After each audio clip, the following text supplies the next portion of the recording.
Start.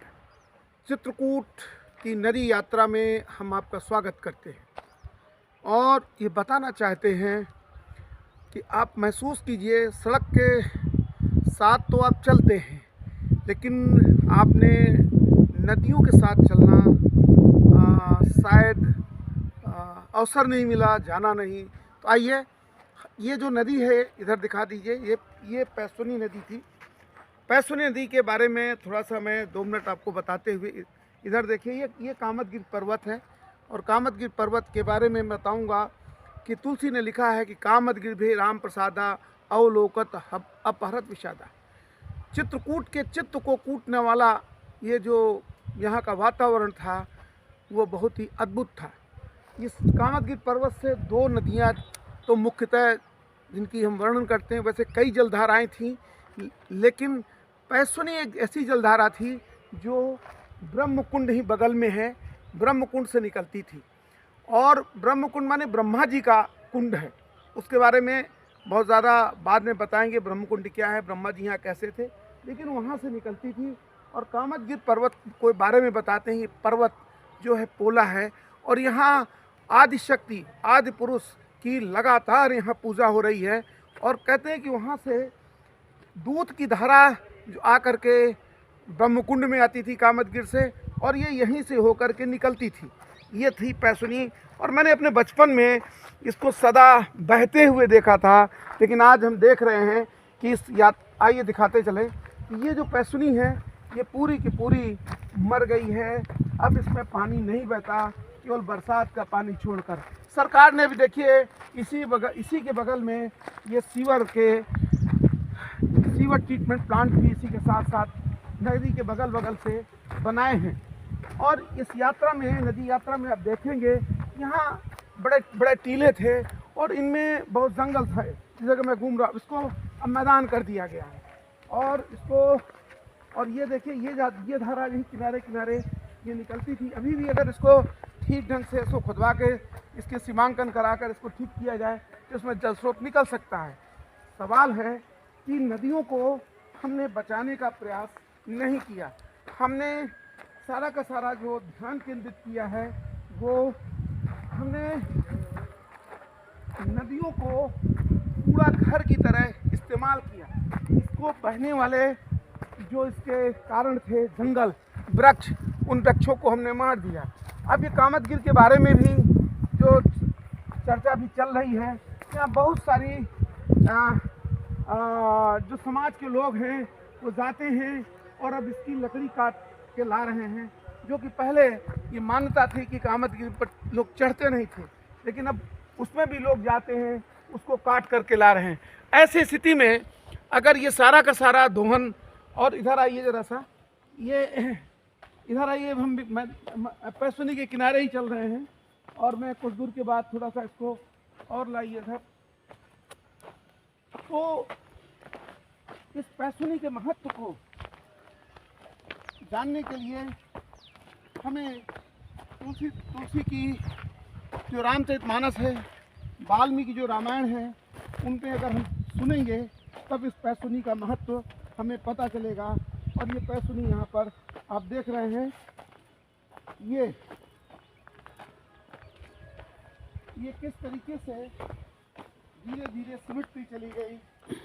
और आइए थोड़ा सा इस यात्रा को हम दर्शकों को बताना चाहते हैं जो चित्रकूट से प्यार करते हैं कि उनका चित्रकूट कैसा सुंदर हो। उनके विजन में क्या नदियां हैं, कैसी नदियों के बारे में लोग सोचते हैं। इधर आइए।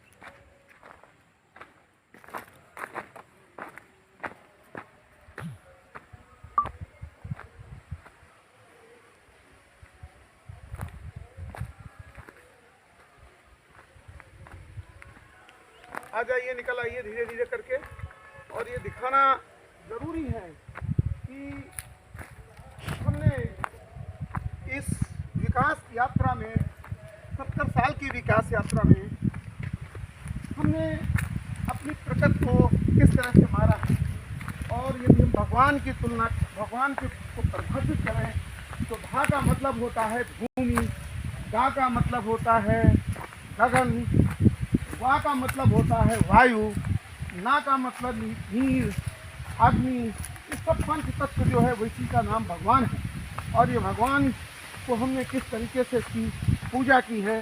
पहले जो धर्म था, जब कोई धर्म नहीं था तो प्रकृति धर्म था। थोड़ा आराम से आइएगा और मैं आपको थोड़ा सा देखिए। ये मैं जहाँ जलधारा लगातार अविरल निर्मल पानी बहता था, जलधारा बहती थी, वो ये पैसुनी का ये क्षेत्र है। अब वो सूख गई। ये देखिए बोतल आप देख रहे हैं, ये बोतल दारू की बोतल, ये संस्कृति है। पैसुनी के किनारे, पैसुनी के इधर आपको दारू की बोतलें मिलेंगी। और थोड़ा सा आइए, और मैं बताना चाहूँगा कि भगवान राम जब वनवास के समय चित्रकूट आए थे और उनके पिता महाराजा दशरथ, उनकी मृत्यु के बाद भगवान राम ने इसी पैसुनी के किनारे, और संगम उसको कहते हैं वहाँ पर, और वो उसका नाम है राघव प्रयाग घाट। वहाँ मंदाकिनी और पैसुनी दोनों मिलती हैं। और ये पैसुनी जाके जब वहाँ मिलती है, ज़्यादा इसकी ज़्यादा दूरी नहीं है, किलोमीटर से 3 किलोमीटर के आसपास इसकी दूरी होगी। और धीरे धीरे आप देख रहे हैं कि यह इसकी जो हालत जो हमने बना दी है, इसको उस नदी की जिसमें राजा दशरथ का श्राद्ध भगवान राम ने इसी नदी के किनारे किया था। और इस अद्भुत इस धरोहर को, ये धरोहर है, इसको हमने किस तरीके से, अभी आप ये देख रहे हैं, ये अब ये पानी जो है ये शिवर का है, ये पानी गंदे नाले का है। आप इधर और आ जाइए, ये इधर आज़ादी के 70 सालों के बाद, जो हम जब बचपन में थे तब ये कुछ नहीं था, और इधर 70 सालों के बाद हम देख रहे हैं कि इसी पैसुनी के किनारे आप देख रहे हैं किस तरीके से मकान बना दिए हैं। मकान तो सरकार की मंशा से तो नहीं बने, कि सरकार की मंशा से बने। इसमें ज़रूर सरकार और समाज, इस दोनों का जो है वो उसकी सहभागिता है।